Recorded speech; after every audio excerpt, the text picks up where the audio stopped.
When tycoon Julian Thorne agreed to a sham marriage to save his empire, he didn't expect Camilla Wright, a seemingly plain bookworm, to upend his shallow world. But when masks come off, will their arrangement lead to the love neither saw? Coming. Before we get into the story, comment below where in the world you are watching from today.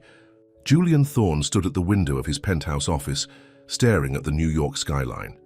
At 38 years old, he had everything money could buy: designer suits, luxury cars, and a black American Express card that never seemed to reach its limit. But today, none of that mattered. His empire was crumbling, and he knew it. "The Wright family's offer is our only option," said George, his longtime lawyer and friend, shuffling through papers on the mahogany desk. "Without this merger, we'll lose everything within 6 months." Julian ran his hand through his perfectly styled dark hair. The thought of losing his fortune made his stomach turn. He'd worked too hard, climbed too high, to watch it all slip away. "Now, there has to be another way," Julian said, turning to face George. "What about the Chinese investors?" "They backed out this morning." George adjusted his glasses. "And the Wright family knows we're desperate. That's why they added the special condition." Julian's jaw tightened. The special condition, that's what they were calling it. The requirement that he marry Camilla Wright, the family's estranged niece, before they would agree to the merger. "Tell me about her again," Julian said, even though he'd heard it all before. George pulled out a thin file. "Camilla Wright, 32. Harvard Business School graduate. Been living in Boston for the past 5 years, running some small non-profit. The family describes her as, well, plain. Brilliant but socially awkward. They say she prefers books to people." Julian walked to the bar and poured himself a scotch. He was used to dating supermodels and socialites, women who understood the importance of appearance in his world. The thought of being tied to someone the family described as plain made him cringe. "How long would I have to stay married?" he asked, taking a long sip. "The contract stipulates a minimum of 1 year." George stood up, gathering his papers. "After that, you can divorce her with a reasonable settlement. The merger will be secure by then." Julian stared into his glass. 1 year. He could survive 1 year with an awkward bookworm if it meant saving everything he'd built. "Set up the meeting," he said finally. "Let's get this over with." The following week, Julian found himself in the Wright family's Manhattan townhouse. The old money elegance of the place made his modern penthouse feel gaudy in comparison. Julian straightened his tie, reminding himself that this was just another business deal. Mrs. Eleanor Wright, Camilla's aunt, sat across from him in the formal living room. Her silver hair was perfectly coiffed, her pearl necklace gleaming in the afternoon light. "Camilla will be down shortly," Eleanor said, her tone clipped. "I should warn you, she's different from the women you usually associate with." Before Julian could respond, footsteps on the stairs made them both turn. Julian's heart sank as he watched Camilla Wright enter the room. She wore a shapeless, brown sweater and a long skirt that looked like something from a thrift store. Her hair was pulled back in a severe bun, and thick glasses dominated her face.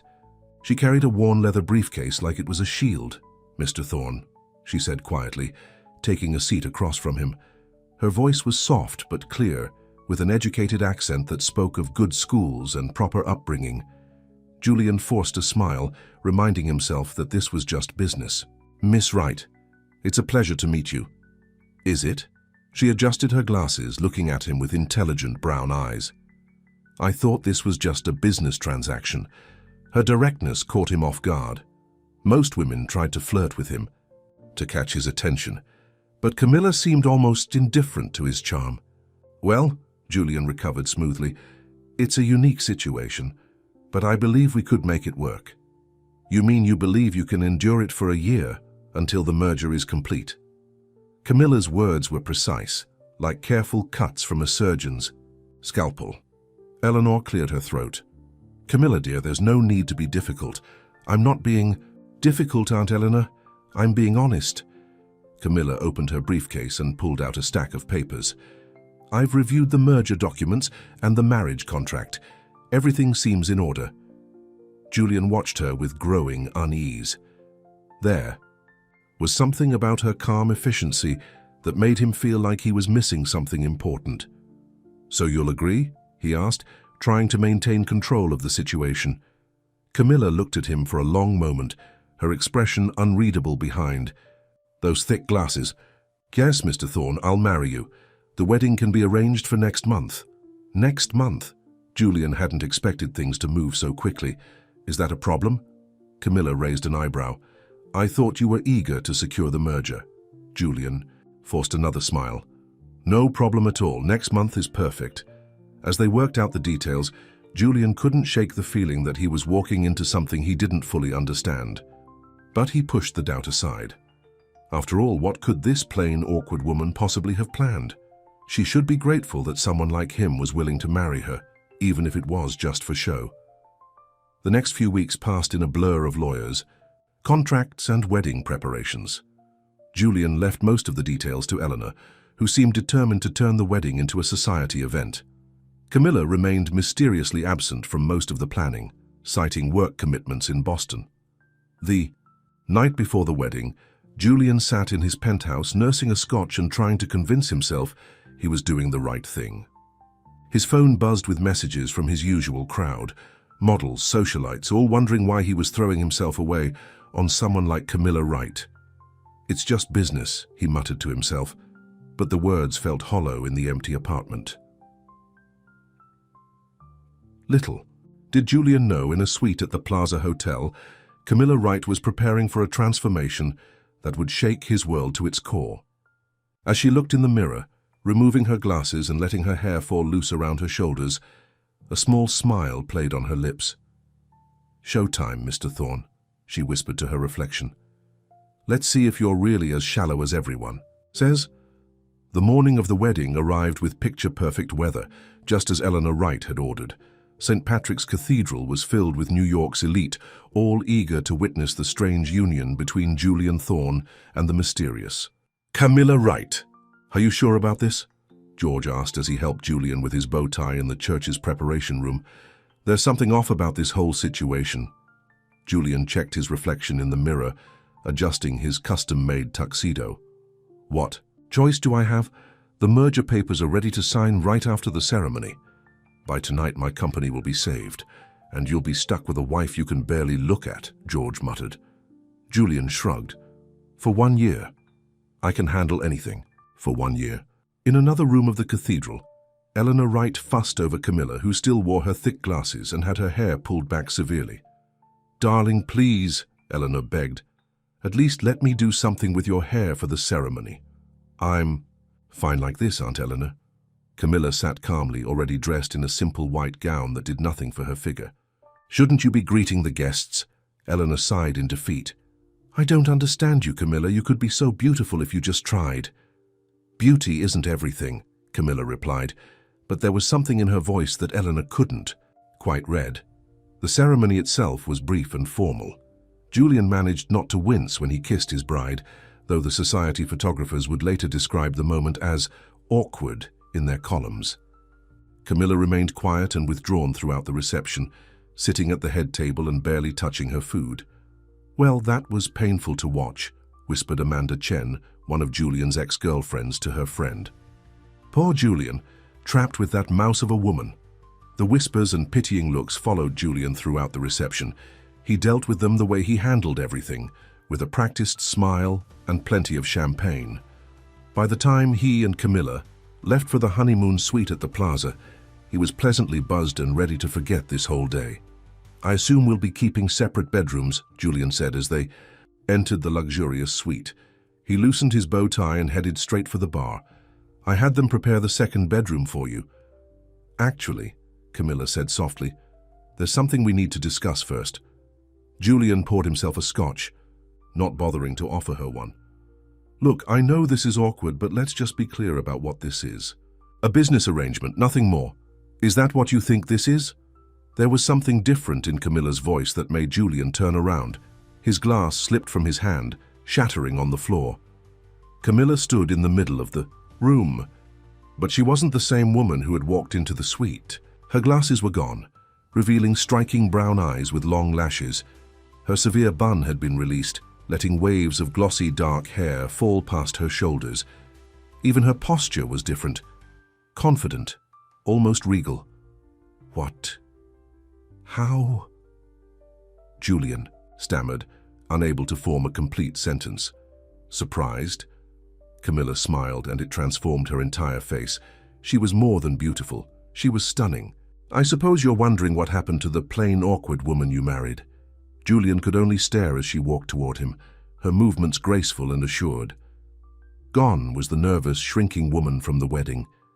In her place stood someone who radiated confidence and power. She never existed, Camilla continued.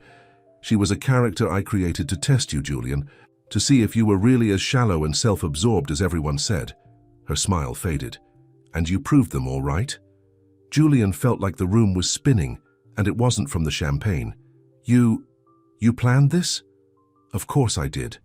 Camilla picked up a crystal glass and poured herself some water. Did you really think I needed this marriage? I'm worth more than you are, Julian. The right family fortune is mine, not my aunt's. I control the board. The merger? She laughed softly. I could have bought your company outright if I wanted. Julian sank into a chair, his world tilting on its axis. But why? Why go through all this? Because I'm tired of men like you, Camilla said, her voice sharp. Men who think beauty is the only thing that matters. Men who would marry someone they consider beneath them just to save their precious empire. She set down her glass. Well, congratulations, Julian. You got your merger, and you got me. For 1 year, as specified in the contract. The contract? Julian said weakly. I can't believe this. Oh, it gets better. Camilla pulled out a document from her bag. You see, I added a few special clauses that my lawyers slipped into the final version. You'll maintain your position as CEO, but all major decisions must be approved by me. Your salary will be determined by performance metrics that I'll establish. And if you try to divorce me before the year is up, you lose everything. Julian stared at her, really seeing her for the first time. You're incredible. No, Camilla corrected him. I'm exactly who I've always been.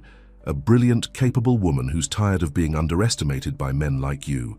She walked to the second bedroom door. Good night, husband. I suggest you spend some time thinking about how badly you misjudged this situation.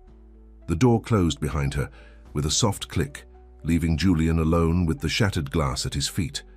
A perfect metaphor, he realized, for what had just happened to his carefully constructed world. In the bedroom, Camilla allowed herself a small smile as she heard Julian cursing softly in the other room. Phase 1 of her plan was complete. Now came the real challenge, teaching Julian Thorne that true beauty, true worth, came from something far deeper than appearance. She took out her phone and sent a quick text to her aunt. It's done. He fell for it completely. Eleanor's reply came seconds later. Well played, my dear. Your parents would be proud. Camilla looked in the mirror, seeing not just her outer beauty, but the strength and intelligence that had always been her true assets. Let the games begin, Mr. Thorne, she whispered. Let's see if you can learn to see what really matters. The morning after the wedding, Julian woke up with a pounding headache and the hope that last night had been a dream. But when he walked into the suite's living room, there was Camilla looking stunning in a perfectly tailored business suit, sipping coffee and reading the wall. Street Journal. Good morning, husband, she said without looking up. You might want to hurry, the board meeting starts in an hour. Julian stopped in his tracks. Board meeting? What board meeting? The emergency meeting I called to discuss the new management structure. Now she did look at him, her brown eyes sharp and clear. Did you forget? As your wife and majority shareholder, I have that power now. Julian's head throbbed harder. I need coffee. It's cold, Camilla said as he reached for the pot. You should have gotten up earlier. Julian gritted his teeth and poured the cold coffee anyway. This woman was nothing like the shy, awkward creature he'd thought he married. This Camilla was confident, commanding, and seemed to take pleasure in watching him squirm. You don't have to do this, he said finally. Whatever point you're trying to make. Oh, but I do, Camilla cut him off. And we're going to be late if you don't get dressed. I picked out a suit for you, it's hanging in your closet. Julian wanted to argue, to tell her he could dress himself, but something in her expression made him hold his tongue. 10 minutes later, he had to admit the suit she'd chosen was perfect. Conservative enough for the board, but still flattering to his build. The ride to the office was tense. In the elevator, Julian noticed people staring at Camilla with open admiration. His assistant Janet's jaw actually dropped when they walked in. "Mrs. Thorne," Janet stammered, "you look different. Please call me Camilla," she replied warmly. "And yes, I decided to make some changes after the wedding. Could you bring the quarterly reports to the boardroom?" Janet hurried off, leaving Julian feeling even more off balance. This was his office, his domain, but suddenly everyone was looking to Camilla for direction. The boardroom was already full when they arrived. Julian recognized all the faces, his board members, key investors, and was that Michael Chen, his biggest competitor? "What is he doing here?" Julian hissed at Camilla. "Mr. Chen is considering a substantial investment in our company," Camilla replied calmly. "Please, everyone, let's begin." For the next 2 hours, Julian watched in a mixture of horror and amazement as Camilla took control of the meeting. She knew every number, every projection, every weakness in their current strategy. She proposed a complete restructuring that would not only save his company, but potentially double its value within a year. "Mrs. Thorne's proposal is impressive," Michael Chen said, looking at Camilla with obvious respect. "I'd be very interested in moving forward with the investment." "Wonderful," Camilla smiled. "Julian and I will review the details and have our legal team draw up the paperwork." After the meeting, Julian followed Camilla into his office, or what used to be his office. She was already sitting behind his desk. "You can use the desk by the window," she said, not looking up from her laptop. "I had IT set up your new computer there." "This is ridiculous," Julian exploded. "You can't just come in here and take over everything." "Actually, I can." Camilla finally looked at him. "And I have. But Julian, this isn't about punishing you. This is about showing you what you've been missing all these years." "What are you talking about?" "You've been so focused on appearances, on playing the role of the successful businessman, that you've missed countless opportunities." She stood up and walked around the desk. "Do you know why Michael Chen came today? Because for years he's wanted to collaborate with you, but your ego got in the way. You saw him as competition when he could have been an ally." Julian felt his anger deflating, replaced by a nagging sense that she might be right. "So what now? You're going to keep making me look like a fool?" "No," Camilla said softly. "I'm going to teach you how to be the kind of man who deserves his success. Starting with lunch." "Lunch?" "Yes. We're going to the homeless shelter where I volunteer. They're opening a new job training program, and since we're going to be hiring entry-level positions for the expansion, I thought we could start there." Julian stared at her. "You want me to hire homeless people?" "I want you to meet them," Camilla corrected, "to see them as people with potential, not just charity cases, the same way I want you to see me as more than just a beautiful face or a plain one. Something in her voice made Julian look at her more closely. Behind the confidence and control, he saw something else, a hint of vulnerability perhaps, a hope that he might actually understand. "Fine," he said finally. "Let's go to lunch." The homeless shelter was nothing like Julian expected. Instead of a dark, depressing place, it was bright and clean with classrooms and a computer lab. Camilla seemed to know everyone by name. "Miss Camilla!" A young woman rushed up to hug her. "I got the job at that tech company you recommended." "That's wonderful, Sarah," Camilla beamed.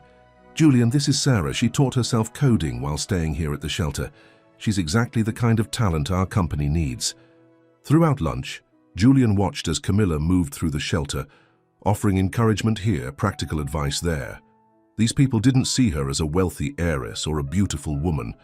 They saw her as someone who cared, who helped, who made a difference. Back in the car, Julian was unusually quiet. "Penny for your thoughts," Camilla said. "You're different than I thought," he admitted. "Not just in how you look, but everything." "Maybe you're just starting to really look," she replied. "By the way, we're having dinner with your sister tonight. Rachel, but she lives in Chicago. I flew her in. She's been trying to talk to you about her new medical research project for months, but you've been too busy with your society events to listen." Camilla checked her phone. "She'll be at the house at 7. Don't be late." As they drove back to the office, Julian found himself stealing glances at his new wife. She was beautiful, yes, but it was more than that. She had a presence, a way of seeing through people's facades to what lay beneath. including his. "Stop staring," she said, but there was a hint of a smile on her lips. "You have work to do. Those proposals won't review themselves." Julian turned to look out the window, hiding his own small smile. Maybe, just maybe, this year wouldn't be quite what he expected. Julian hadn't seen his sister Rachel in over a year. Standing in his penthouse living room, waiting for her to arrive, he felt oddly nervous. Camilla moved around the kitchen, cooking dinner herself, instead of having it catered like he usually would. "You don't have to cook," Julian said, watching her chop vegetables with expert precision. "We could have ordered from that French place Rachel likes." "Some things are better when they come from the heart," Camilla replied. "Besides, your sister needs more than just a fancy meal. She needs her brother back." Before Julian could respond, the doorbell rang. Rachel stood there, looking thinner than he remembered.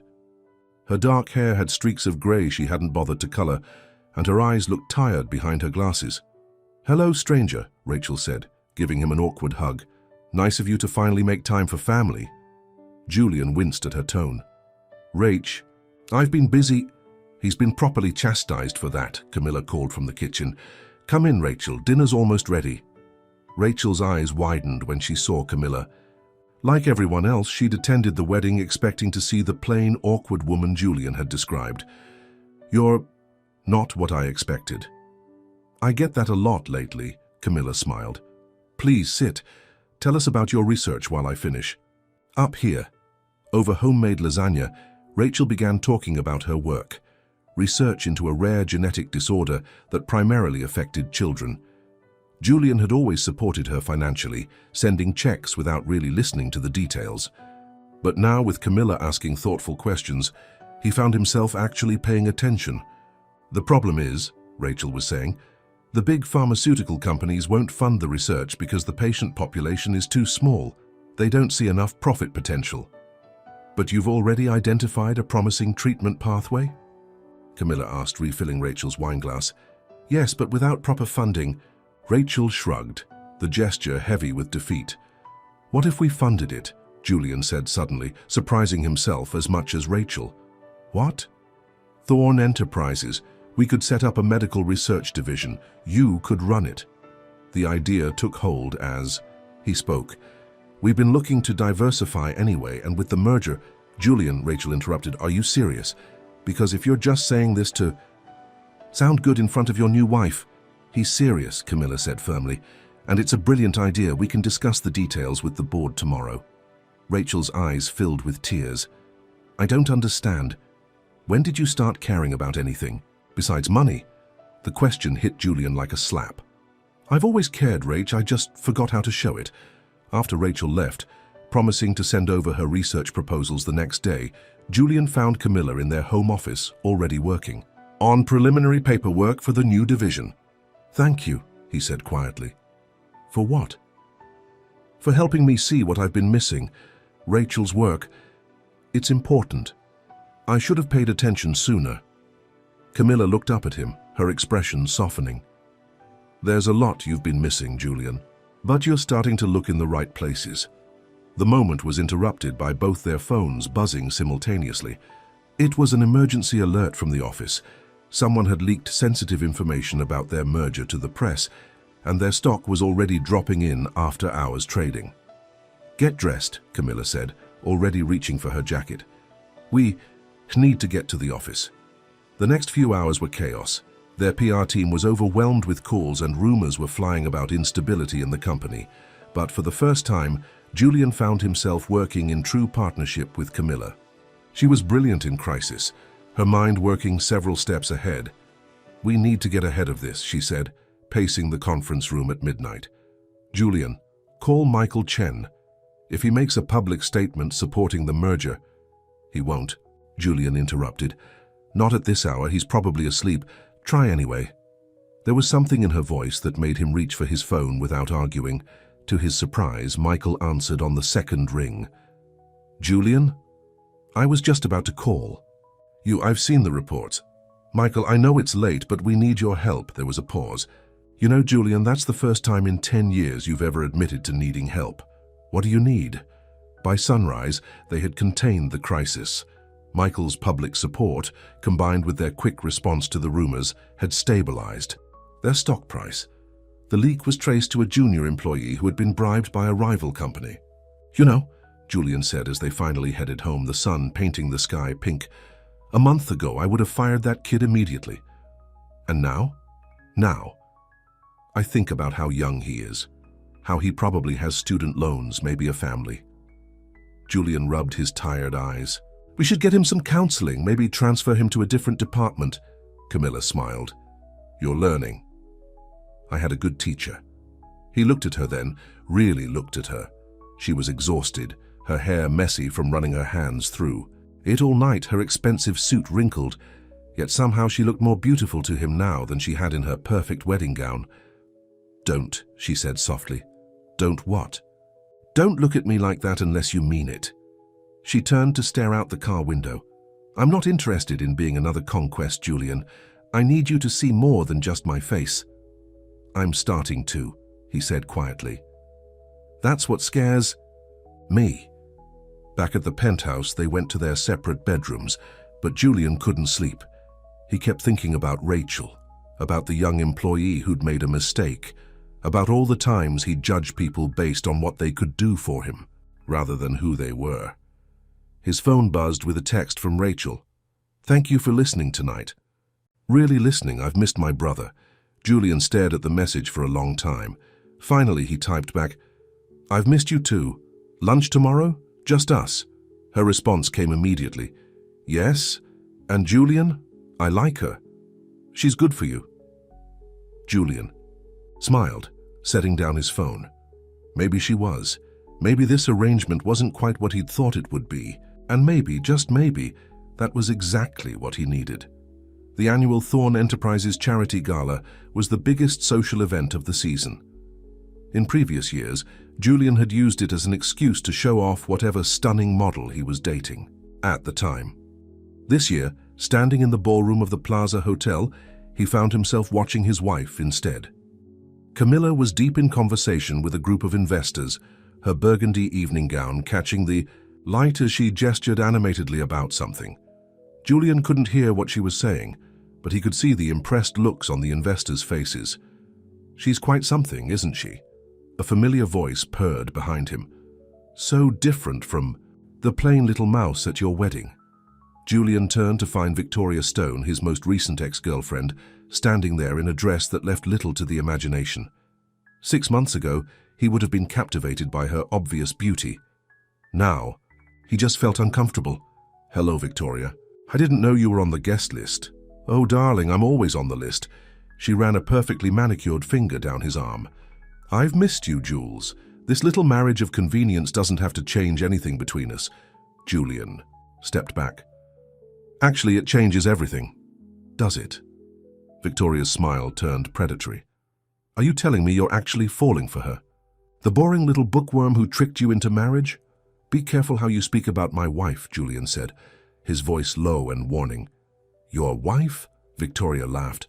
"Please, everyone knows this is just a business arrangement, though I have to admit she cleaned up better than expected. Still, she's not your type, Jules. She'll never understand our world like I do." Before Julian could respond, he felt a gentle hand on his arm. Camilla stood there looking radiant. "Victoria, how lovely to see you," Camilla said smoothly. "I believe the investors from Goldman Sachs were asking about you. Something about that startup you claim to be running?" Victoria's face paled slightly. I should go say hello." As Victoria hurried away, Julian turned to Camilla. "What was that about?" "Victoria's been falsely claiming to run a successful tech startup to attract wealthy investors," Camilla explained. "I did some research when I saw her name on the guest list. Old habits die hard, I suppose." Julian stared at her. "You knew she was coming?" "Of course. I knew she'd try something like this." Camilla's eyes met his. "The question is, did you want her to?" "No," Julian said firmly, surprising himself with how much he meant it. "That part of my life is over." Before Camilla could respond, Rachel rushed up to them looking excited. "The preliminary results are in from the first round of trials," she exclaimed. "The treatment is showing promising results." Julian watched as Camilla immediately engaged with Rachel, asking detailed questions about the research. His sister was practically glowing as she explained the technical details, clearly thrilled to have someone who understood and cared about her work. The moment was interrupted by George, Julian's lawyer, appearing with a grave expression. "We have a problem," he said quietly. "Victoria Stone is talking to reporters outside. She's claiming she has evidence that your marriage is a fraud." Julian felt his stomach drop, but Camilla remained calm. "Let her talk," she said. "Julian, would you like to dance?" "Dance now?" "Yes, now." She took his hand and led him to the dance floor just as the band started playing a slow song. "Let them see us together. Let them see this isn't a fraud." As they moved across the dance floor, Julian found himself studying his wife's face. "You knew Victoria would try something like this." "I knew she'd try to cause trouble," Camilla admitted. "Women like Victoria can't stand losing what they think belongs to them." "I never belonged to her," Julian said softly. "I never belonged to anyone. I was too busy belonging to my own ego." Camilla's eyes softened. "And now?" Before Julian could answer, there was a commotion at the entrance. Victoria had come back inside. Clearly drunk and was making a scene. "It's all a lie," she shouted. "She trapped him. She's nothing but a plain, boring nobody who tricked her way into his life." The room fell silent. All eyes turned to Camilla, waiting to see how she would react. Julian started to move toward Victoria, but Camilla held him back. "Let me handle this," she whispered. Then, to everyone's surprise, she walked calmly over to Victoria. "You're right about one thing," Camilla said, her voice carrying clearly across the quiet room. "I did hide who I was. I pretended to be plain and boring because I wanted to know if Julian could see past appearances. He failed that test initially, just like you're failing now." Victoria blinked, thrown off by Camilla's calm admission. "What?" "You see, Victoria, true beauty, true worth isn't about what we look like. It's about who we are. Julian is learning that. Maybe someday you will too." She turned to the security guards who had appeared. "Please make sure Ms. Stone gets home safely, and have someone call her a car." As Victoria was led away, the band started playing again and the party gradually returned to normal. Julian found himself looking at Camilla with new eyes. "You could have humiliated her," he said. "Why didn't you?" "Because hurting her wouldn't prove anything." Camilla straightened his tie absently. "Besides, I meant what I said. Everyone deserves a chance to learn and grow, even Victoria, even you." Later that night, as they rode home in their car, Julian thought about how different his life had become in just a few months. The old Julian would have been embarrassed by Victoria's scene, worried about how it would affect his image. Now, all he could think about was how proud he was of how Camilla had handled it. "You're staring again," Camilla said, not looking up from her phone. "I'm learning," he replied. "Isn't that what you wanted?" Now she did look at him, her expression serious.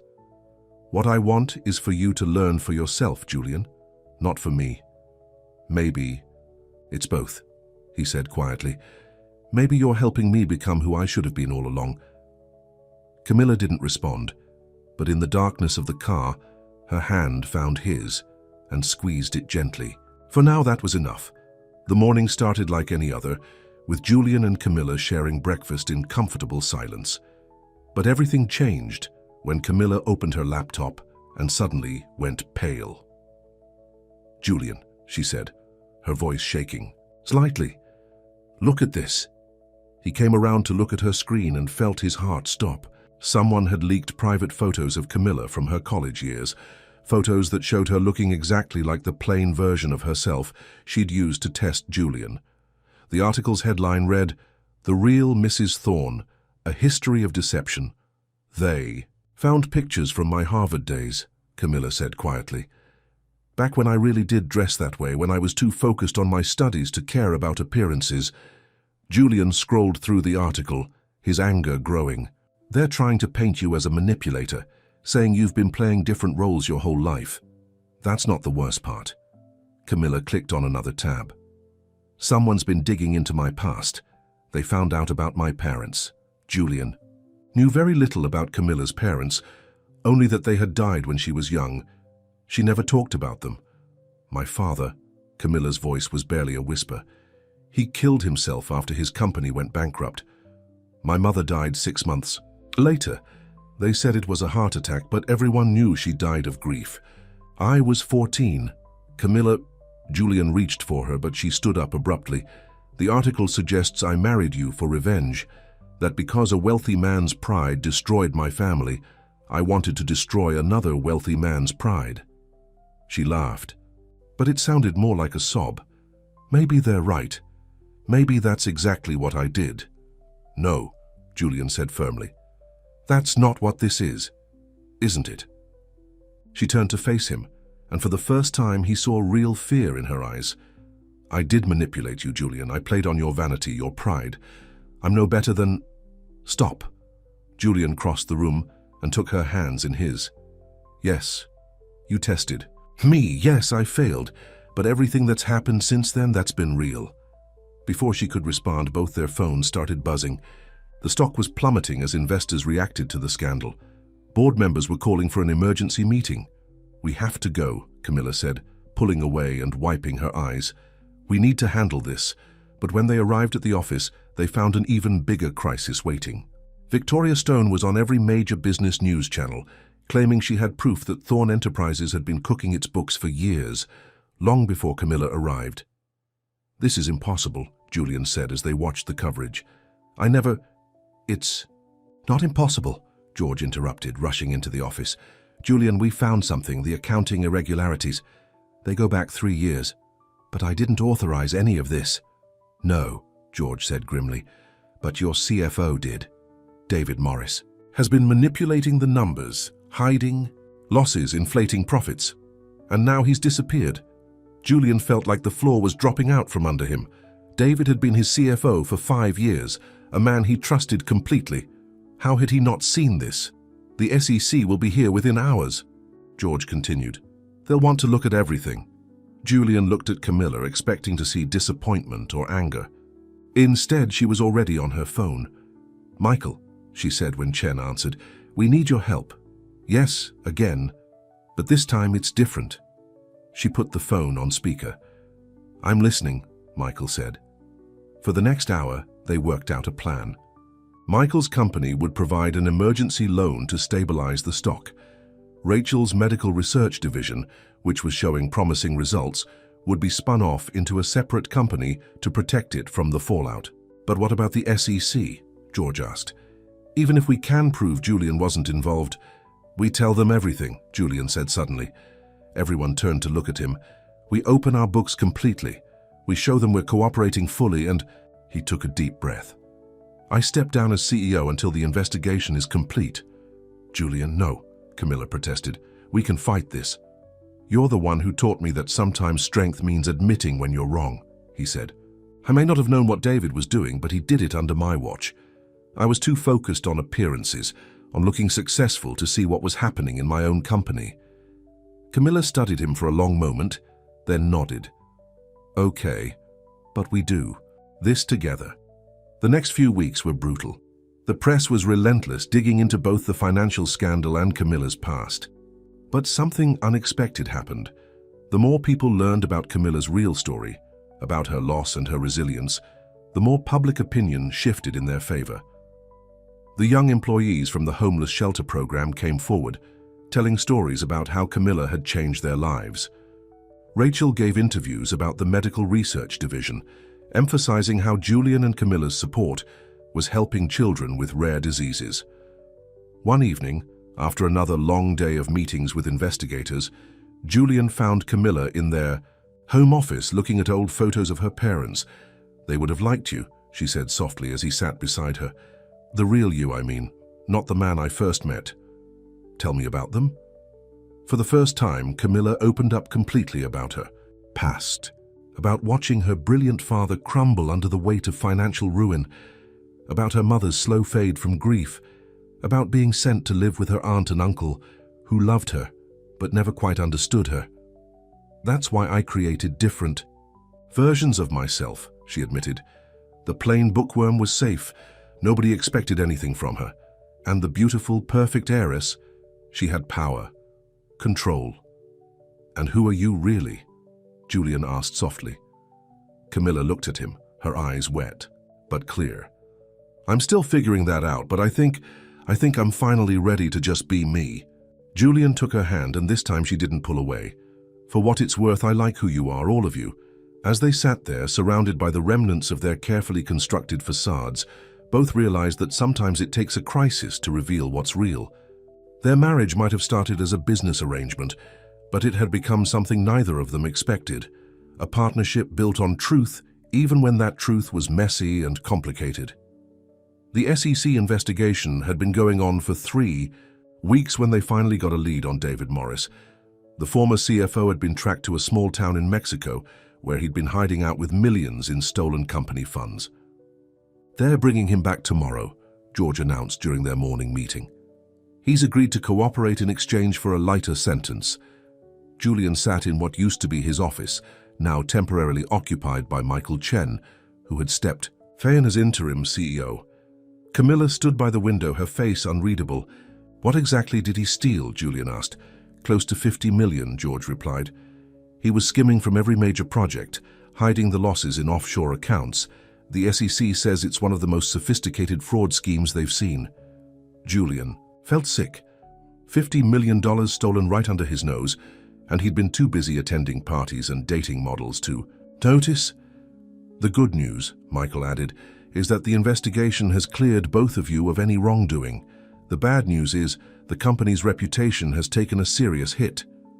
"What about the medical research division?" Camilla asked. "Rachel's team is so close to a breakthrough." "That's actually our bright spot," Michael said, pulling up some charts on his computer. "The public loves the story. The reformed playboy businessman and his brilliant wife using their resources to help sick children. The media's eating it up." Julian looked at Camilla, remembering how she'd handled the press when the scandal broke. Instead of hiding, she'd been completely transparent about her past, about her parents' tragedy, about why she'd created her different personas. The public had responded to her honesty with overwhelming support. "We need to do more than just survive this," Julian said suddenly. "We need to make it right." "What are you thinking?" Camilla asked. "The 50 million David stole. I want to replace it personally. I'll sell my vacation properties, my car collection, whatever it takes." "Julian," George protested, "you don't have to." "Yes, I do." Julian stood up, feeling more certain than he ever had. "I spent years living like a king while someone was stealing. From my company, from our employees. It's time I took responsibility." Camilla crossed the room and took his hand. "We'll do it together. I have resources too." "No," Julian said firmly. "Your money goes to Rachel's research. This is something I need to do." Later that night, as they walked through Central Park to clear their heads, Julian noticed Camilla shivering in the cool evening air. Without thinking, he took off his jacket and draped it over her shoulders. "You've changed," she said softly. "Is that a good thing? It's a real thing." She stopped walking and turned to face him. "When I first met you, everything about you was a performance. The perfect suit, the practiced charm, the calculated gestures. But this," she touched the jacket around her shoulders, "this was instinct, real caring." Julian looked at her in the fading light. "You know what's funny? I used to think I needed to be perfect to be worthy of success.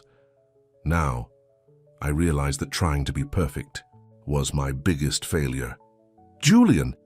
Camilla started to say something but was interrupted by her phone ringing. It was Rachel. "Turn on the news." Rachel's voice was excited. "They found him. They found David." They rushed to a nearby sports bar where the TV was showing breaking news. David Morris had been arrested trying to cross the border back into the United States. But that wasn't the biggest news. "He's agreed to tell everything," Rachel explained, over the phone. "And Julian, he says he wasn't working alone. He claims Victoria Stone was involved." Julian felt like he'd been punched. "Victoria, but how?" "She was feeding him information," Rachel continued, "about when you'd be distracted, about which projects to target. She was getting a percentage of everything he stole." Camilla squeezed Julian's hand as they watched Victoria being led out of her apartment in handcuffs, still somehow managing to look elegant, even as she was being arrested. "I should have seen it," Julian said later as they sat in their living room, processing the day's events. All those times she showed up at business functions she shouldn't have been invited to, the way she always seemed to know things about the company's finances. We all have blind spots when it comes to people we think we can trust, Camilla said. Even me. What do you mean? Camilla was quiet for a moment. When I created the plan to test you, to see if you were as shallow as everyone said, I thought I was being so clever, so in control, but the truth is I was just as afraid as you were. Afraid of what? Of being seen, really seen. She looked at him then, her eyes vulnerable. The plain bookworm and the perfect heiress. They were both masks I could hide behind. One made people underestimate me, the other made them afraid to look too closely. Julian reached out and touched her face gently. And now? Now. She leaned into his touch. Now I'm terrified because for the first time in my life, someone is seeing me. Really seeing me. And I don't know what to do with that. The moment was interrupted by both their phones buzzing. More news alerts. David Morris had given a full confession implicating Victoria and several other conspirators. The company's stock was already starting to recover on the news. We should get some sleep, Camilla said, pulling away. Tomorrow's going to be busy. But as she started to walk to her bedroom, Julian caught her hand. Stay, he said softly. Not for anything else, just stay. Talk to me. Let me see you. Camilla looked at their joined hands, then back at him. You might not like everything you see. I'm not looking for perfection anymore, Julian said. I'm looking for real. They ended up talking until sunrise, sharing stories they'd never told anyone else. Julian told her about growing up poor, about watching his mother work 3 jobs after his father left, about swearing he'd never be powerless again. Camilla told him about the years after her parents died, about losing herself in books because they were safer than people, about learning to use beauty as armor. As the first light of dawn crept into the room, they fell asleep on the couch, still holding hands, and for the first time since their marriage began, both of them slept without masks, without pretense, without fear of being seen. The morning headlines were full of Victoria Stone's confession. She'd appeared in court looking nothing like the glamorous socialite everyone remembered. Her designer clothes were replaced by a simple blue suit, her perfect makeup gone. I did it because I thought I deserved it, Victoria told the judge. Julian Thorne had everything, and I convinced myself I was entitled to a piece of it. I was wrong. Julian watched the coverage on his office TV, feeling strangely empty. 6 months ago, Victoria had been someone he thought he knew. Now she was just another reminder of his old life, of the person he used to be. You don't have to watch this, Camilla said from the doorway. She'd been giving him space lately, ever since their night of revelations. Actually, I do. Julian turned off the TV. I need to remember how easy it is to be fooled when you're only looking at the surface. The past week had been a whirlwind. David Morris's confession had led to the arrest of 3 other executives involved in the fraud. The stolen money had been traced to accounts in the Cayman Islands, and through it all Julian had been working tirelessly to make things right. The sale of your Ferrari collection went through, George announced, walking in with a stack of papers, and the house in the Hamptons sold above asking price. Julian nodded.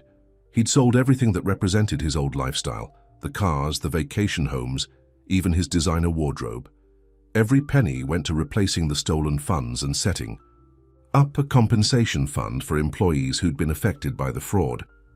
You know, Camilla said after George left, most men would be devastated to lose all their toys. They're just things, Julian replied. I'm more interested in building something real. Their eyes met, and the air between them crackled with unspoken feelings. Since that night of honest conversation, something had shifted between them. The pretense of their arranged marriage had fallen away, replaced by something neither of them had expected, genuine connection. Rachel called, Camilla said, breaking the moment. The first round of clinical trials is complete. The results. Julian, they're better than we hoped. Julian felt a smile spread across his face, a real one, not the practiced charm he used to rely on. Tell me. 80% of the children showed significant improvement. The FDA is fast-tracking approval. Camilla's eyes were bright with excitement. Your sister did it. She actually did it. We did it, Julian corrected her. None of this would have happened without you. Or you, Camilla said softly. You're the one who suggested funding her research. Only because you helped me see what really mattered. Julian stood up and walked to the window. It's strange. I used to think success meant having the biggest house, the fastest car, the most beautiful woman on my arm. Now what? Now I measure success by the lives we can change, by the truth we can face.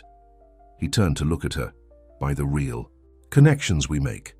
Before Camilla could respond, their assistant Janet burst in. You need to see this, she said, handing them a tablet. On the screen was a gossip website with a huge headline, Arranged Marriage Turns Real, Inside the True. Love story of Julian and Camilla. Thorne. Someone had captured photos of them in the park the other night, walking and talking intimately. There were other pictures too, Julian giving Camilla his jacket, them holding hands, small moments of genuine affection they hadn't realized. Anyone was watching. The media's calling it the greatest love story of the year, Janet said excitedly. From a business arrangement to true love, people are obsessed. After Janet left, Julian and Camilla stared at the article in silence. Well, Camilla finally said, this is ironic. When our marriage was fake, everyone thought it was real. Now that it might be real. She stopped abruptly, realizing what she'd said. Julian took a step toward her. Might be, he asked quietly. Camilla's hands trembled slightly as she set down the tablet. Julian, They were interrupted by Michael Chen walking in. Good news, he announced. The board has voted. They want you back as CEO, Julian. With some conditions, of course. What conditions? Mainly that you and Camilla continue working together. They're impressed with how you've handled everything. Michael smiled. They think you balance each other well. After Michael left, the silence between them was heavy with things unsaid. Finally, Julian spoke. Do you remember what you told me the night of the gala? About not looking at you like that? Unless I meant it, Camilla nodded, not trusting herself to speak. I mean it now, Julian said simply. And I think I have for a while. I just didn't know how to say it without making you think it was another performance. Julian, let me finish. When we got married, I thought I was just trying to save my company. But you saved me. Not by changing me, but by making me want to change myself. By showing me what real strength looks like, what real beauty is. Camilla's eyes filled with tears. I was supposed to teach you a lesson. I wasn't supposed to fall in love with you. The words hung in the air between them. Julian took another. Step forward. Say that again. No. Camilla straightened her shoulders. You say it first and mean it. Julian reached out and took her hand, just as he had that first night of real conversation. I love you, Camilla Wright Thorne. Not your beauty, not your money, not what you can do for me, just you, all of you. The brilliant mind and the kind heart and even the parts you think are broken. I love it all. Camilla looked at their joined hands, then back at his face. Even though I tricked you, you didn't trick me. You showed me the truth about myself, about what matters, and now I'm showing you my truth. He touched her face gently. I love you. No masks, no pretense, no conditions. For a moment, Camilla just looked at him, searching his eyes for any sign of the old Julian, the man who had once lived for appearances. But all she saw was truth. I love you too, she whispered. And then she laughed through her tears. God help me, I actually love you too.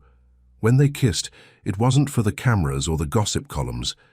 It wasn't part of any plan or scheme. It was just two people who had finally found their way to what was real. 1 year.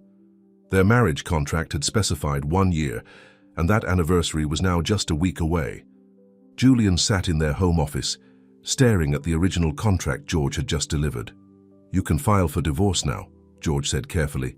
Everything's in order. The merger is complete, the company is stable, and your reputation has been restored. You've fulfilled all the requirements. Julian looked at the papers but didn't touch them. What if I don't want to? Julian, I mean it, George. What if I want to tear up this contract and ask my wife to marry me? For real, this time? George smiled. I thought you might say that. That's why I brought this too. He pulled out a small velvet box. Your mother's ring. You asked me to keep it safe years ago. Julian opened the box, looking at the modest diamond ring his father had given his mother. Before everything fell apart, it wasn't flashy or expensive, but it was real, just like his feelings for Camilla. She's in Boston today, right? George asked. Yes, visiting Rachel at the research facility. They're announcing the final trial results. Julian couldn't help smiling. His sister's treatment was going to be approved. They were going to help thousands of children. Then you have time to plan something special, but before Julian could respond, his phone rang. It was Rachel, and she was crying. Julian, there's been an accident. Camilla, she's hurt. The world seemed to stop. What happened? A driver ran a red light. She was crossing the street to get to the facility. Rachel's voice broke. They've taken her to Mass General. It's bad, Julian. You need to get here. The next hour was a blur. Julian's private jet was ready in 20 minutes. The whole flight to Boston, he kept remembering their last conversation that morning. When I get back, Camilla had said, kissing him goodbye, we need to talk about something important. About the contract, he'd asked. She'd given him that mysterious smile he'd grown to love. About our future. Now, rushing through the hospital corridors with Rachel, Julian was terrified. That future might be slipping away. She's in surgery, Rachel explained. The doctors are doing everything they can.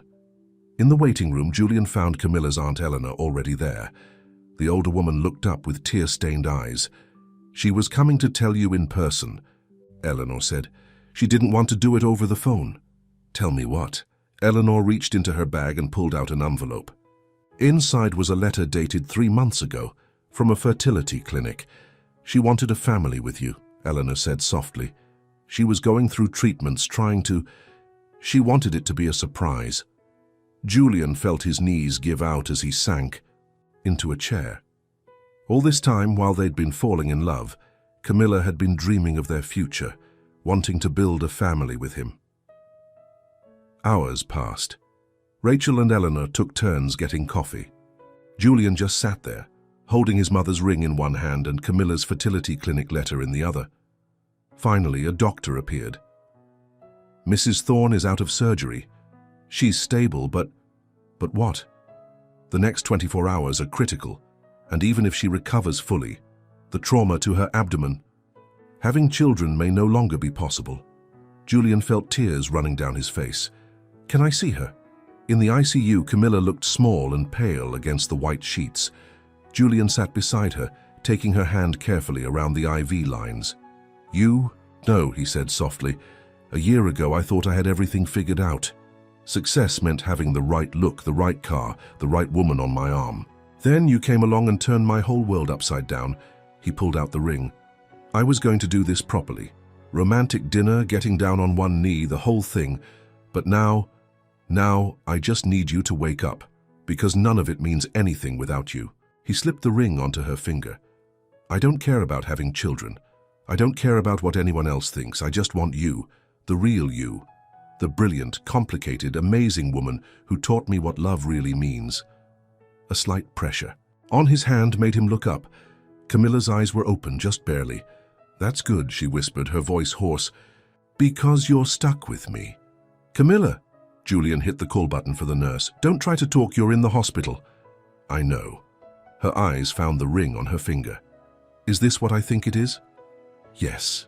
And before you ask, yes, I mean, it more than I've ever meant anything in my life. A tear slipped down her cheek. The doctors, they told you about... It doesn't matter, Julian said firmly. We can adopt, or not. As long as I have you, the rest is just details. The nurse came in then, followed by doctors and machines and tests, but through it all, Camilla kept hold of Julian's hand. Later, when they were alone again, Camilla said softly, I was going to tell you about the fertility treatments. I wanted to surprise you. You surprise me every day, Julian replied. Just by being you, by loving me despite knowing exactly who I used to be, and who you are now. Her voice was getting stronger. Her man who sold all his possessions to make things right, who funds medical research instead of buying sports cars, who looks at his plain, awkward wife and sees something beautiful. You were never plain, Julian said. I was just too blind. to see how extraordinary you are." Camilla looked at the ring again. "Your mother's?" "Yes. Is that okay? We can get another one if it's perfect." She smiled. "It's real." A week later, they left the hospital together. The media was waiting outside, eager for pictures of the couple, whose love story had captivated the public. But Julian and Camilla barely noticed them. They were too busy planning their future, a real wedding this time, with no hidden agendas or tests. Just two people who had found their way to true love through the most unlikely of arrangements. "You know," Camilla said as they drove home, "I never did sign those divorce papers." Julian smiled. "Neither did I. Some contracts are meant to be broken." "And some arrangements," Camilla said, squeezing his hand, "turn out to be real after all." 6 months after the accident, Julian and Camilla stood once again in St. Patrick's Cathedral. But this time, everything was different. "Are you sure you want to do this?" Rachel asked as she helped Camilla with her dress in the bridal suite. "You're already legally married." "That was a contract," Camilla said, smoothing the simple but elegant white gown. "This is a choice, our choice." The dress was nothing like what Eleanor had chosen for the first wedding. No designer label, no elaborate beading. Just clean lines and flowing fabric that made Camilla feel like herself. "The press is going crazy out there," Rachel said, peeking through the curtains. "They're calling it the wedding of the year." "Let them talk," Camilla smiled. "This time I'm not hiding anything." In another room, Julian stood with Michael Chen, who had become a close friend since the crisis that had nearly destroyed the company. "No. Second thoughts?" Michael asked, adjusting Julian's tie. "Only about why it took me so long to see what was right in front of me."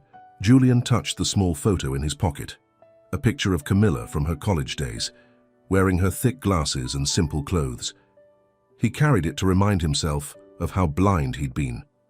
"The adoption agency called this morning," Michael said carefully. "They wanted to confirm your appointment for next week." Julian smiled.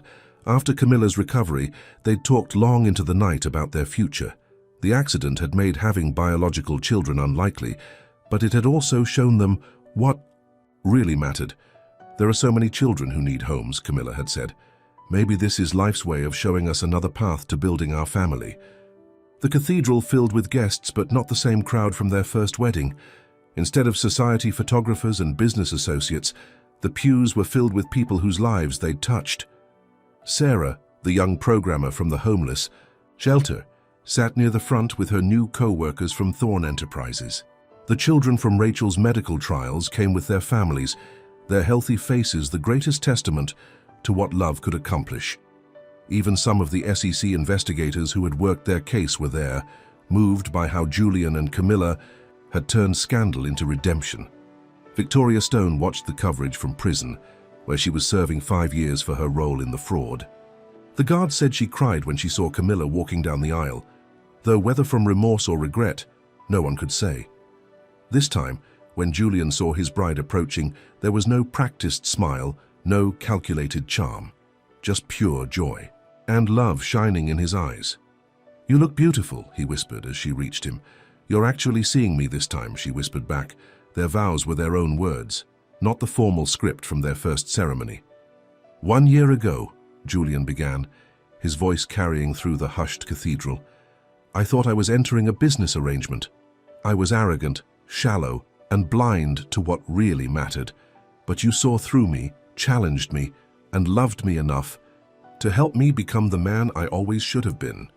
Tears sparkled in Camilla's eyes as she spoke her vows. "I came to you wearing a mask, thinking I would teach you a lesson about appearances. Instead, you taught me that it's safe to be real, to be vulnerable, to be completely myself. You turned our arrangement into something true." When they kissed, the applause was deafening, but neither of them heard it, too lost in their own private joy. The reception was held not at a fancy hotel, but in the garden of the Children's Hospital, where Rachel's research had changed so many lives. Children ran between the tables, their laughter a reminder of hope and new beginnings. "I have something for you," Julian said quietly, leading Camilla to a quiet corner of the garden. He handed her an envelope. Inside was a deed to a modest brownstone in the city, nothing like his old penthouse or the mansion they could afford. It's where my mother raised us after my father left, he explained. I bought it back last week. I thought maybe it could be where we start our family. A real home, not just a showpiece. Camilla touched his face gently. When did you become so perfect? I'm not perfect, Julian smiled. I'm just finally being real. Later that night, as they danced under the stars, Eleanor watched them with tears in her eyes. Your parents would be so proud, she told Camilla. Not because of his money or status, but because of who he's become. Who you've both become. The evening ended with one final surprise. Rachel took the microphone to announce that the FDA had given final approval to her treatment. The research facility would be renamed the Wright-Thorne Children's Research Center, dedicated to helping families who couldn't afford expensive medical care. See, Camilla said as they slow danced to the last song, some business arrangements do have happy endings. This isn't an ending, Julian replied, holding her close. It's a beginning, our real beginning. As the stars twinkled above them, Julian and Camilla held each other, no longer the people they had pretended to be, but the people they had always been meant to become. Their love story hadn't followed the usual path, but that had made it all the more precious. Back in Julian's office, framed on the wall, hung two photographs side by side. One showed Camilla in her college days, plain and serious behind her thick glasses. The other showed her as she was now, confidently beautiful and real. Between them was a simple quote that Julian had chosen. What is essential is invisible to the eye. Love sees with the heart. And in the end, that was what their story had really been about. Learning to see with their hearts, finding truth behind appearances, and discovering that the greatest arrangements in life are the ones that lead us to who we're meant to be. The end.